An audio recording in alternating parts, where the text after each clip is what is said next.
We're just going to wait a minute to make sure everybody's arrived before we begin.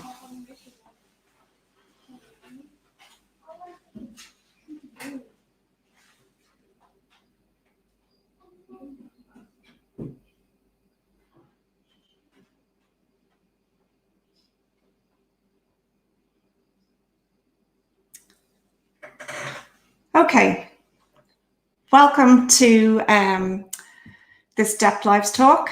I'm Sinéad talking to you today from Dublin. Today I'm going to talk about the need for content strategy during the pandemic and afterwards, the importance of investing in content, and some ideas for the future of content. I'm super excited about our question and answers session, where I'll be joined by one of our own clients, Kerry Houlihan from the Sustainable Energy Authority of Ireland. Kerry has great insights into how the SAAI are planning their content and events in this new reality we're now living in. Okay, let's get going. A little bit about us first, for those who aren't familiar with Dept. We are a digital agency of 1,500 experienced thinkers and makers, and we're spread across 10 different countries. In Ireland, I work with a team of around 40 people from our Dublin offices on clients, international clients such as Euronext, Kerry Group, Glendimplex, and others, and Icon PLC. And then we also work with a lot of state, semi-state, government, financial and healthcare organizations too. So a little bit about me, and I'll keep it short, just so you get to know me a bit. I'm a content professional. I've been working in content for digital agencies for over 10 years. And as you can see from the picture, I like to talk about content a bit. I have a fantastic team that I lead in the Dublin office, and they consist of content designers, content strategists, UX designers, and SEO and analytics specialists. And we work together to collaborate and promote the value of strategic content and user experiences to our clients. And it's very valuable having this group of disciplines together. So, on to the first topic for today, content and the pandemic. Coronavirus is the only news. That's what one of my clients said to us in April. It's not that long ago, but there was no other news. I just asked him what our strategy was for non-coronavirus related news. There was nothing else. That was it. All across the world, businesses and organizations were scrambling to produce content relating to the coronavirus. We had CEO emails, social media posts, blogs, articles, news releases. We were bombarded as users with coronavirus related news. Some of it good, some of it less so. And what I would call this is panic publishing. So what's panic publishing? Well, the symptoms of panic publishing are that content strategy is thrown out the window and content is produced based on, not really based on your users or your business needs. It's published all over the place. So we could have it spread across a website, social media channels, all over the place with very little control. And what are we left with after a bout of panic publishing? Well, we're left with new website sections, chatbots, tools, social campaigns, all of these emails, all of this content that was produced, infographics, everything. And really what we need to do is take stock of that. So we're not going to dwell really on the panic publishing. What we're going to dwell on is the aftermath. And what I want to do is identify potential problems that all of this content can leave for businesses and organizations after a session like this. So what you can be left with are duplicate pages where you have basically the same content in two different places, one coronavirus tweaked and one in your core content. We can be left with contradictory information as well, as this is a really fast moving landscape that we're operating and living in at the moment.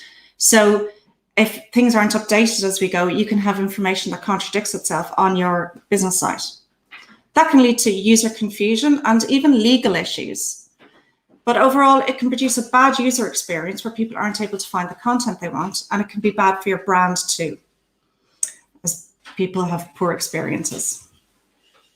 So when we're left with this, what should we do? Well, my prescription is to return to content strategy and return to the tools and the things that we know work. And that includes conducting a content inventory and then following that with content audit and analysis. So taking stock of what we're done and planning for the future. So how do we do this? Well, once you have your inventory of everything that you've produced, you need to have a good look at it. And you ask questions of it that relate to your content strategy, such as, was this written with my priority audience in mind? Does it address a real user need that our users and that audience have? Does it help us reach an organizational goal? Is it written in the language that our users use, or is it full of jargon and internal speak? Is it placed on the right channel where our users actually spend time? And is the message and tone correct? Are we saying are we getting the message across that we want to? And is the tone right? And remember that at this time, we really probably need to have a more empathic and understanding tone for users. So it's important that we think about this. And next, is it in a readable layout? And by that, I mean, we can't be giving people walls of text to try and make sense of. They can't be given lots of PDFs to look through. Your content needs to be chunked up with good headings and good subheadings so people can be brought down the page and get to what they need. And my final point about content strategy is governance. So do we have a delete date for this content? Do we have an owner for it? And if there's no owner, that's a problem because who's responsible for it? And if really everything should also have a date to either be reviewed or a date to be removed from your website. So using these categories, it really, really helps you make decisions about some of the content that you may have produced over the last couple of months. And then once you've done that, it is decision time. And ultimately, what you need to do is decide if you're going to keep it, if you're going to edit it, or are you going to delete it? And then decide when you repeat that process. And one of the good things about this is that you might be able to actually spot content gaps and places where you're letting your users down, where you're not answering needs. So if you do find any gaps, you can plan that into your content production process, which is great. And then look back at what you have and optimize what's left for users, because you still want them to find it, understand it, and action it. And things that were produced in a hurry in the last few months, well, they might reference out-of-date phases or government policies, and you really need to bring them up to date so they're talking about the here and now. Okay, so that's decision time. And actually, one last thing, don't be afraid to remove things from your website. We're always putting things up, but there seems to be a great reluctance often to take things down. Your website is not a warehouse. It's not a storage area. It's meant to be your current position on things. So don't be afraid to remove things. And if all that sounds like a lot of work and a lot of time, well, then that's why I'm going to talk to you now about why you should invest in content. Because content is a superpower. And I'm going to give you one of my quotes. I use this quote an awful lot, and I've come back to it time after time. So I should thank Christina Halverson and Melissa Rack for it. And the quote is, you can redesign a homepage. You can buy a new content management system. But unless you treat your content with strategic consideration, you cannot fix your website. And after years of working in this industry, I know that this is true. You won't solve it with new technology. You won't solve bad content with anything other than with a strategic approach. And content does have that power. It does have the power to break websites. It has the power to make them as well, and has the power to make businesses. It is at the core of lots of businesses and brands. At Dept, we produce lots of content of different types aimed at different levels of our audience. And content is so important these days to reach out to your audiences, create awareness, engagement, sales, and loyalty. And without content, I mean, what are our digital experiences? So empty web pages, chatless bots, mute social channels. Think about it. It's huge. It comprises so many of the things that we do and that we want. So it's a really valuable business asset. It's a powerful thing. And a particular love of mine is emphasizing the power of well-written, well-formatted content. So just because everybody can write doesn't mean they should write for consumption by our users. Because well-written, well-formatted content is really hard to do. But when it's done well, it'll help you reach broader audiences. And in Ireland, it helps reach the 1 in 6 people who have low literacy, who have difficulty understanding the written word. And it also helps all of those who have English as a second language. And the Nielsen Norman Group have proven that if well-written, concise, objective copywriting can improve usability for everybody by up to 124%. So that's everyone from the PhD level to low literacy, because who doesn't love well-written content? Who wants to spend hours trawling through things, trying to understand it? It benefits all of us, but not all of us can write like that. So that's one of the points I want to get across today. So if I've convinced you to invest and take some time to concentrate on your content, you might be wondering which content superhero to invest in. So you could invest in a strategist, somebody who will develop your content strategy and your messaging and your plan. You could invest in a content producer, somebody who will set up your tools, do the marketing and manage your stakeholders, which I guarantee you can take up an awful lot of time. You could invest in a content designer whose emphasis is on the content management system, page building, formats and layouts that are user-friendly. You could look at writers who will write beautiful style guides for you, capture your tone of voice, and also put good workflows in place to ensure that content can be produced in an efficient, effective way.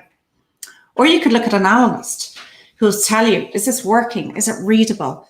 And help you understand what's working, what you should be making and not. But the thing is, it depends on the size of your organization, doesn't it? Sometimes you'll have one person who fills all of these roles. They really are your superhero. And bigger organizations may have a content team who go across the gamut of these skills. But that's the point. They're skills, it's expertise, it takes training. You don't get non-professionals to develop and design your website. So why would you have non-professionals write the content for it when that's what users want? So these are just some of the skills that you can have brought to the content on your website. And as I said, it can be one person or it could be a team. Or in our case, it could be part of your agency who are able to bring lots of these skills to you. Now, if you're still meeting resistance to investing in content, you should remind people of the payback. Oh, I've already said about usability, better readability and the likes. But there's other things too. So there is the increased user satisfaction. But you can also save money by reducing calls to your call centers. That's a huge thing for a lot of companies, that they want people to be able to self-serve online. It can elevate your brand. People are delighted when they come across a consistent tone and message across your different channels. And it can really make you memorable and make people loyal to you if you produce great content. And then if you invest in it, content can have a long lifespan. So some core content, once it's maintained every now and again, can last for years unless something big changes. And then finally, it's less costly to do it right the first time. So why get somebody who's not experienced to spend a lot of time creating content for your website, then realize that it's not working and go and have to get the team first. So there's lots of reasons to invest and the payback is big. Now I'm going to move on to the next and final piece of the talk, and that's about the future of content.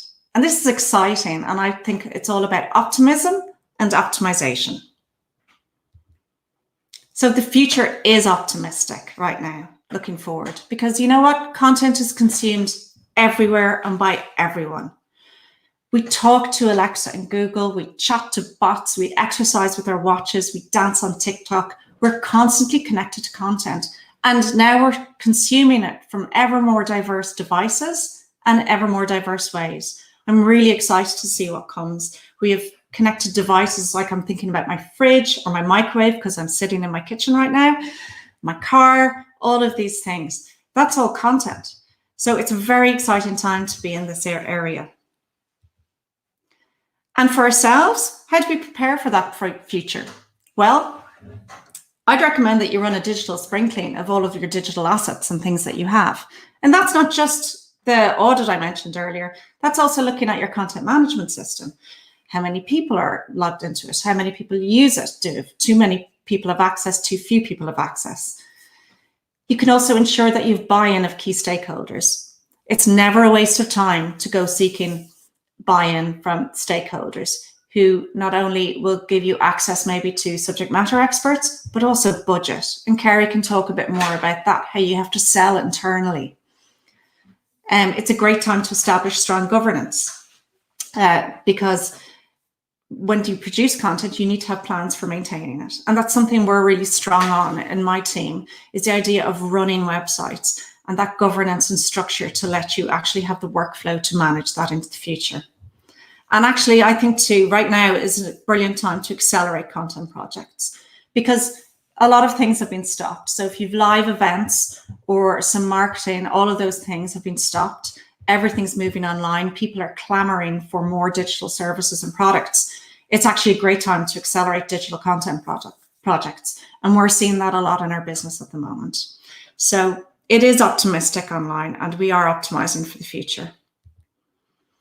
It's also a great time to experiment and test with the content you have. So make the most of what you have because actually we're quite limited in some of the things we can do. So live events are off the cards, live video we can't shoot. So we need to look at what we have and be creative and experiment with the things we're able to do. So we see people producing animations instead of video, for example, and also taking existing or old content and recycling it. So we do have to be creative. But there is a lot of creativity bubbling right now as people try different things. And that's the thing. At the moment, I don't think people are seeking perfection and they don't expect perfection because we're all working in these new circumstances, but you can go out and seek user attention. So I do think that's really important. You know, you put the work into doing something, get the most value you can out of that, what you've created. Okay, thank you for listening to me. What I'm going to do now is introduce you to Kerry. Kerry Houlihan is works for the Sustainable Energy Authority of Ireland, and we're going to do a question and answer session. So feel free to ask any questions of myself or Kerry during this next part of the session. I'm just going to talk a little bit. Hi, Kerry, how are you? Hi, Sinead, how are you? Welcome, I'm good. So Hi. Kerry, I just wanted you to maybe give an overview of what SEAI does, because people might not be familiar with it outside of Ireland. Sure. Yeah, okay, well, Sinead, thanks for inviting me to join you today. I've been with SEAI now for, close to 5 years. So we're a government-funded agency, and we work with homeowners, communities, businesses, and government to create a cleaner energy future for Ireland. So our role really is to motivate, educate, help people and organizations to use less energy, move to clean, renewable energy sources, and then to innovate and create new solutions to meet our energy needs. We also advise government on policy. So that's what we do in a nutshell. It's a big nutshell, Kerry. So yeah. What were your content challenges over the last couple of months? Because it's your website, it's a big website. Yeah. You've lots of different users. What kind of challenges have you had since the lockdown? Yeah, well, our challenges broadly have remained the same. So time and resources to create good quality content consistently is always a challenge. Content that will grab people's attention, and now when people are at home and are online more, grabbing people's attention and motivating them to take action is challenging in itself. And the budget then to create and promote really good content. And like you mentioned there in your presentation, convincing internal teams on the value of content projects. So the digital team at SEI, we work as part of bigger marketing and communications team. And really, we're an internal service to SEAI. So we support about 20 different program areas. And these program areas, like we're drawing content from like a really diverse pool of program managers who have different audiences, different messages they want to get out there. They have different objectives. And it's our job to really convince them of the value of investing in content and how it can support, and show them really how it can support their own goals and objectives, business objectives. So our budget comes from them. So it's our job to really sell it internally as well. And then since COVID, or in the last couple of months, our priorities have shifted a little bit towards digital. So with in-person events, we'd have really about 5 flagship events throughout the year, really big face-to-face events.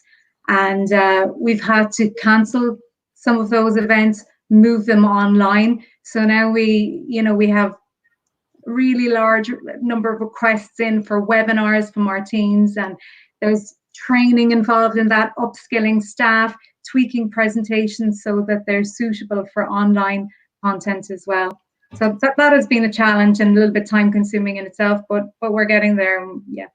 You're getting there. Fantastic. Yeah. And how have you overcome the issues of, you normally create quite a lot of live video, don't you?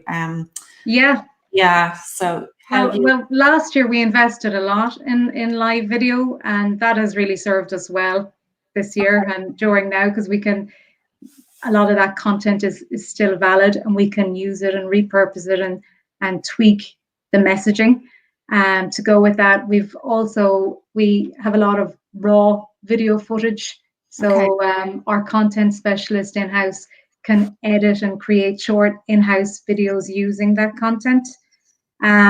But yeah, I mean, we won't get back out to film and to shoot live videos until September, maybe October. So we are now creating an animation series that'll be new content. It's cheaper. It's definitely cheaper to do, but it's challenging again, because we're trying to get our content down to like 60 seconds max. So there's a lot of work that goes into script writing and finding the right visuals as well to match that script. Yeah, so it's not a straightforward transition, is it, from live video to animation? We were talking about this yesterday. It's difficult to get people to reduce their copy down to really short, digestible messages. Yeah, exactly. And with live video, you have the beautiful scenery that you can shoot, and the music, and with animation, you need to be, you're relying on the visuals and the messaging there to be really strong. Super. And Kerry, did you find that we worked with you a number of years ago to set up good governance structures for managing the website? Have you found that useful in recent weeks and months? With extra pressure and working remotely and the likes? Absolutely, Sinead. I mean, that has supported us, and it's been really, for the last 3 years, having a governance strategy and a content strategy in place has really allowed us to remain focused and to keep on track. And like, we now have a comprehensive checklist that we can use to ensure that content is suitable for the web. So like, our website really relies on good content. It's how people find us. It's how we keep them on the site and get them to move on and download, reports or apply for grants. So our content is really key. And the checklist has really allowed us to say no to certain pieces of content that serve no purpose, don't have a strong call to action. If the language or the tone isn't right, we need to relook at that. So we're not using our website as a filing cabinet anymore. We're very, we very strategic about what goes up and who it's for and what the end goal is. Yeah, and that segues nicely into a question we have from the audience. Emily was asking, she likes the part of not being afraid to delete things, and she was wondering, was there a time you deleted something from your site and later regretted it? But we were talking yesterday about the press releases, because that's a big thing with us, is not letting your news build up so that you've like 15 years of press releases on your live website. How have you found that kind of new rule about like taking your news down? I think, do you leave it up for about 6 or 12 months or press releases? We leave it up for a minimum of 12 months. Like we do, like we've a lot of say events that would happen annually, so we wouldn't keep content up there from the previous year if we're promoting a new event. But we use like analytics then to check what press releases are performing still really well a year later, and if that's the case, then we'd look at, you know, creating a blog post about that particular content. We have a team of internal content editors as well, so they will review their own content monthly. With yourselves and at Dept, we would run a health check every 6 months, just to really check what content is performing well and understand maybe why it's not, and then look at deleting content if it's not performing, if no one's visiting that page. It could be down to a number of issues. Maybe it's not optimized properly, we're not using the right keywords. So as you said there in your presentation, doing a spring clean, just continuously going back and checking that your content is still up to date and fresh. And and spotting the gaps is always a good one, because you get ideas sometimes, don't you, from doing those. And myself on the deletion thing, no, we've never taken anything down that were particularly regretted.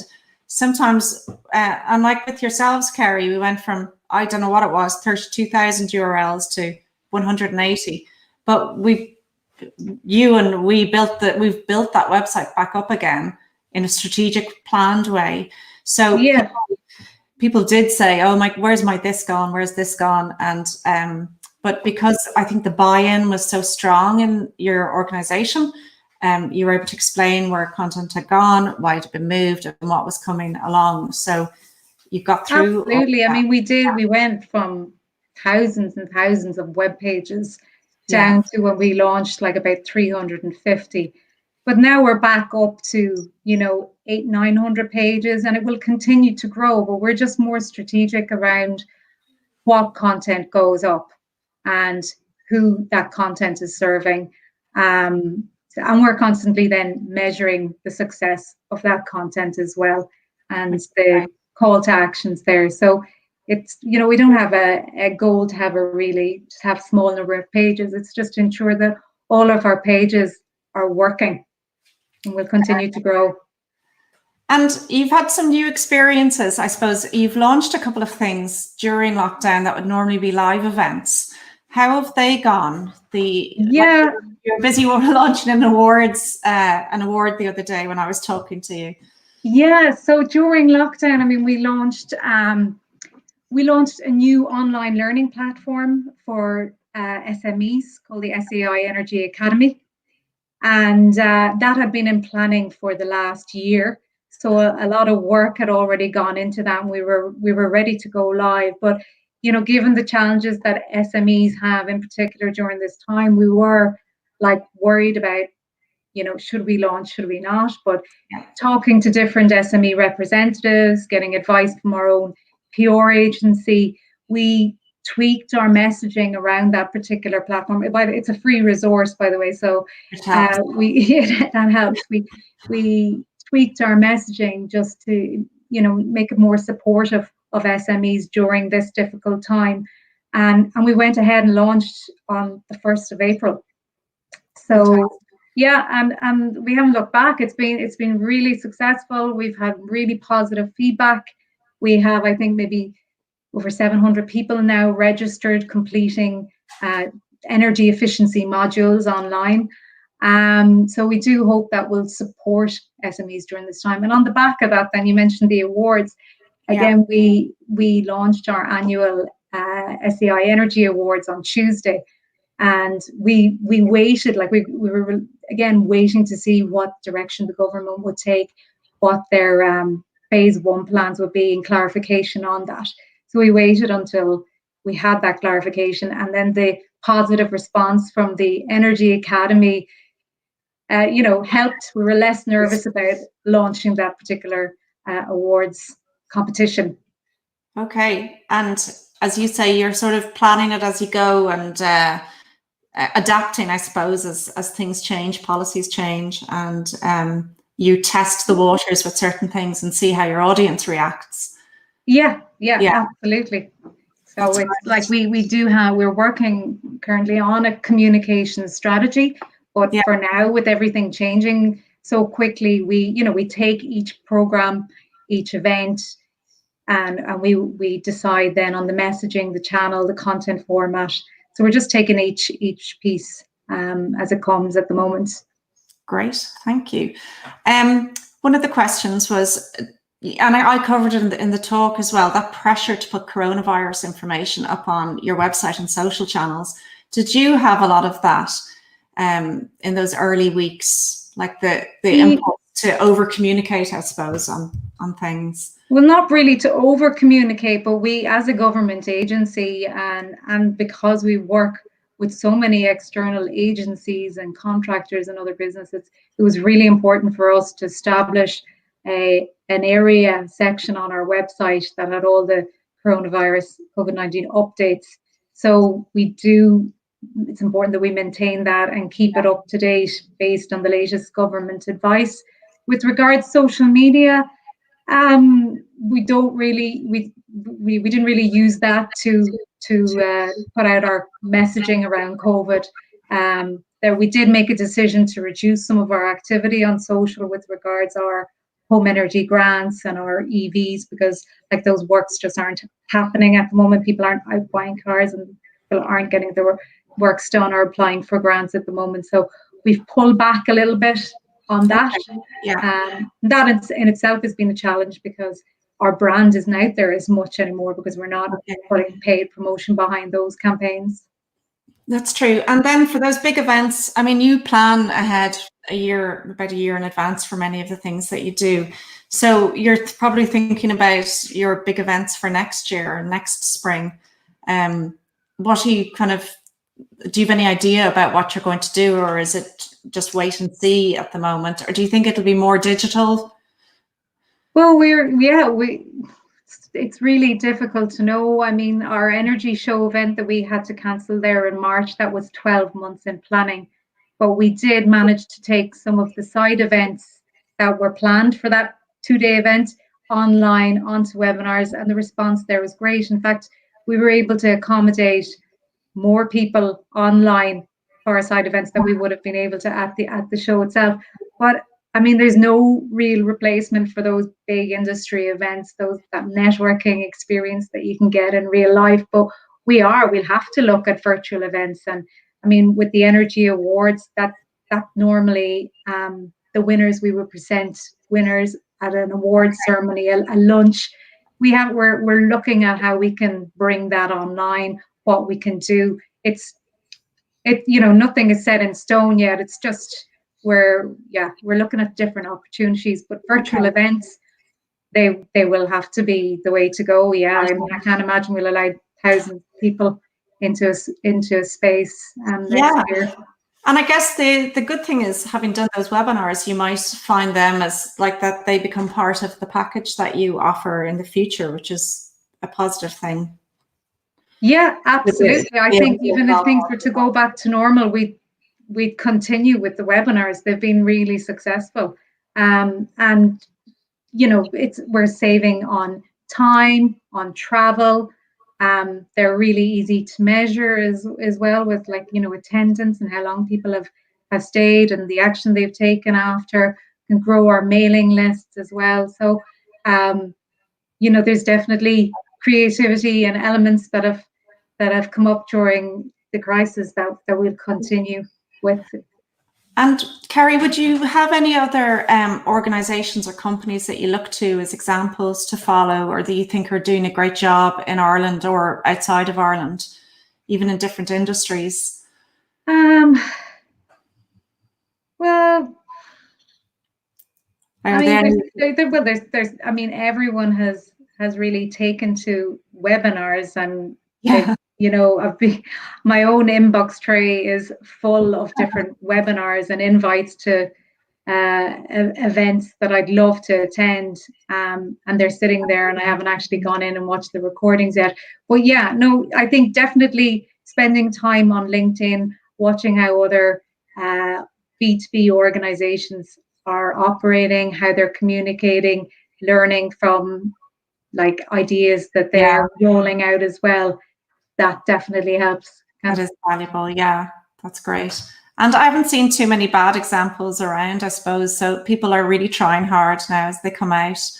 And like we touched on that over communicating idea earlier, and I think some organizations are still sort of sending out a lot of newsletters or COVID related information, be they a bin company or I think, do you think that's a poor thing to do? Are you keeping like your, you know, the homeowners and other no, I think e-zines and e-zines are key to our content marketing strategy as well. So we're trying to, you know, grow our mailing lists, and yeah, we like even through the webinars, growing the mailing list that way, communicating consistently.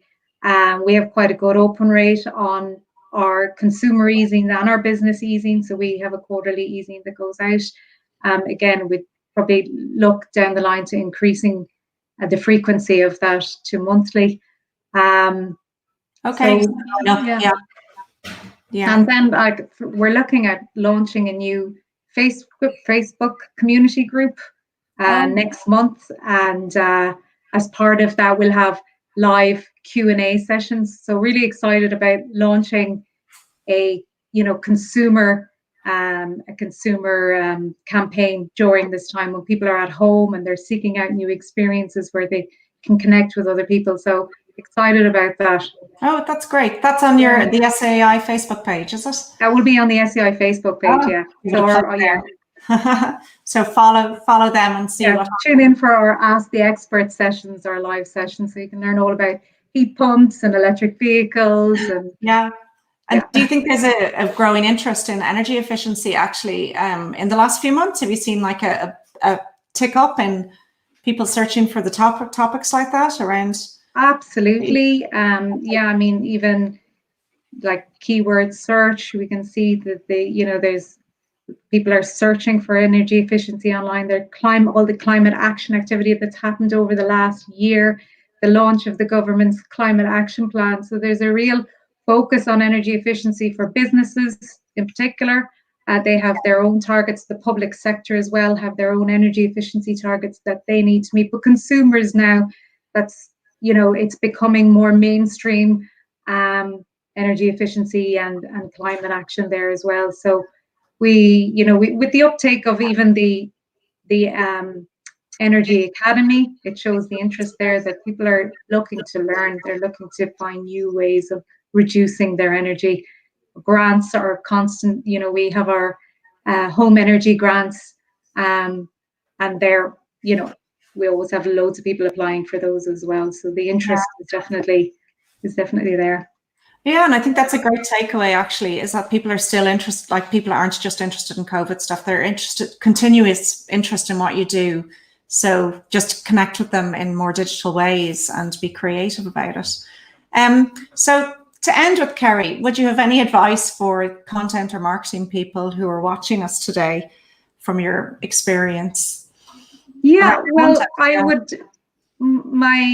suppose my top tips would be to look at the content that you have currently, and try to create different formats. Use that content that you have, repurpose it in different formats. We're using some tools like Lumen 5. We can create short in-house videos. We repurpose infographics and use it in that. We're creating blogs from case studies. Trialing the animation as well to see how it goes down, and just really focusing on your message and looking at what your consumer, what your target audience is really searching for. So yeah, like you said, look at the keyword search. What are people looking for? What are their pain points? How can you help them solve a problem and produce content that they're looking for? Put yourself in the shoes of the customer. That's fantastic. And I think what you're really saying is move forward as well. So, you know, just experiment and see what we can do, but always keeping that focus on the user and your organizational message. So absolutely. I mean, I know the focus of our team obviously is on digital, but they're, you know, we're part of a bigger communications team as well. And like we're still going out there with radio campaigns, with press advertising. So it's not all about digital. It certainly plays a big role, but it's really producing and creating content for your different audiences, and putting it out in channels that they're on. That, you know, we have a communities audience, and they're an older demographic, so you know they're less online than some of our business audiences would be. So that's great. So you tailor it for each of them. Tailor it for each audience, yeah. Well, Kerry, thank you so much for joining us today. I really appreciate it. Thank you. It's very interesting learning about what you're doing, and I hope it's been useful for people watching. I'll catch up with you again. So thanks, thank you. Bye. Thank you. Take care.